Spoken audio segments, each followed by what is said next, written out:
Hey everyone. The world of AI coding is just exploding right now with new tools that are completely changing the game. Today, we're going to take a closer look at one of the big ones, OpenAI's Codex, and specifically how it's going from just a simple assistant to a real, honest-to-goodness partner in development. I mean, just think about that for a second. How much of your day as a developer gets eaten up by the tedious stuff? You know what I'm talking about. Writing boilerplate code, hunting down the same old bugs, updating documentation. What if you could just hand all of that off and really focus on the hard creative problems? Well, that is exactly the promise of Codex. And I really want you to focus on that word, partner. This isn't just about a fancy autocomplete that finishes your line of code. We're talking about a collaborator that actually understands your project and can take on some serious heavy lifting. So at its core, Codex is designed to be an AI agent that you work with. The whole point is to get developers out of the weeds so they can spend their brainpower on the big picture stuff. Things like system design and architecture. The stuff that really needs a human touch and some strategic thinking. Okay, so where does all this happen? Where do you and your AI partner actually work together? Well, the beauty of it is, Codex doesn't make you go somewhere else. It meets you exactly where you already are, integrating right into the two main places developers live. So on one hand, you've got the command line interface, the good old CLI. This is perfect for those super quick, lightweight interactions right from your terminal. And it's an absolute beast for automation with its headless SDK. Then, on the other hand, you have the IDE extension, which brings Codex right into VS Code with a nice graphical interface. From there, you can kick off all sorts of tasks, even complex stuff running in the cloud, all without ever leaving your editor. But look, a powerful tool is only useful if it gets what you're trying to do, right? And that brings us to maybe the most important idea of all, giving Codex context. This is how you transform it from a generic jack-of-all-trades AI into a true specialist on your specific project. And this quote right here, it nails the core problem. See, these AI agents, by default, they have no memory. Every single time you fire one up, it's a completely blank slate. It knows nothing. But thankfully, there's a really clever solution for that. And that solution is this little file called agents.md. The best way to think of it is as a cheat sheet for your project. It's just a simple file that lives in your code, and every time Codex starts up, it reads this file first. It's like giving your AI partner a quick briefing. Hey, here's how you build things, here's how you run the tests, and oh, by the way, these are the most important files. It's basically its personalized onboarding doc. Now, there are a few best practices for making a really good agents.md file. First, keep it short and sweet. Most of the ones at OpenAI are less than 100 lines. Second, give it feedback loops. Tell it the commands to run the linter and the tests so it can actually check its own work.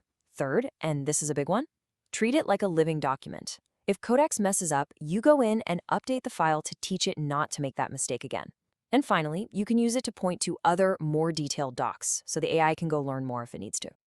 All right, so you've given Codex its brain. Now you gotta learn how to talk to it. Because the quality of your prompts, the way you ask for things, is gonna directly impact the quality of what you get back. It's a classic case of garbage in, garbage out. So here's a pro tip right out of the gate. Use the @ symbol to mention specific files. This is huge. It focuses the AI's attention and gives it a clear place to start. It's like telling someone, hey, look at this document on your desk and ignore all the others for now. It's one of the easiest ways to get better results fast. And when you're trying to fix a bug, don't be shy. Give Codex the full stack trace, the whole long, ugly error message. That gives it all the clues it needs to trace the problem from the very end all the way back to the source and give you a much more accurate fix. Now check this out, because this is where it starts to feel like we're living in the future. You can literally prompt Codex with an image.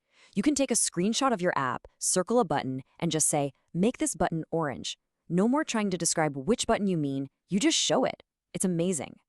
And there are a ton of other smart techniques too. Start with small, easy-to-check tasks to build up confidence. You can even tell it how to verify its own work right in the prompt. For creative stuff, give it open-ended prompts and let it brainstorm with you. And one of my personal favorites, you can just write to-do comments in your code, and then tell Codex, hey, go implement all my to-dos. Okay, so we've covered how to set it up and how to talk to it. We've laid all the groundwork. Now, let's get to the really fun stuff. Let's talk about unlocking some genuine AI superpowers through advanced automation. So, what's with this number? Well, this is from a real story, an engineer at OpenAI. They used Codex to do a massive refactor across their entire codebase that ran for over 10 hours straight. This just goes to show you, we're not just talking about quick little fixes. With a good plan, this AI can handle marathon-level tasks, not just sprints. And this is where Codex really graduates from being an interactive assistant to being a core part of your engineering infrastructure. You can run it in headless mode, meaning it's just working in the background, no human required, automating your workflows inside things like your CI/CD pipelines. And just think about the possibilities here. You could have a bot that automatically adds test coverage for new features, or an automation that helps triage security issues, or automatically writes your release notes. You could even have it try to automatically fix a bill that fails in your pipeline. This is seriously high-impact stuff. But wait, there's more. It doesn't even stop there. Codex can also connect to external tools and services using something called the Machine Communication Protocol, or MCP. Just think of it as a universal adapter that lets the AI reach outside of the code and tap into the knowledge from all the other tools you use every day. So what does that look like? Well, you could connect Codex to Figma and have it turn a design mockup directly into front-end code. Or hook it up to Jira so it can automatically update a ticket when it's done with a task. You could even integrate it with Datadog to help diagnose issues in production using live data.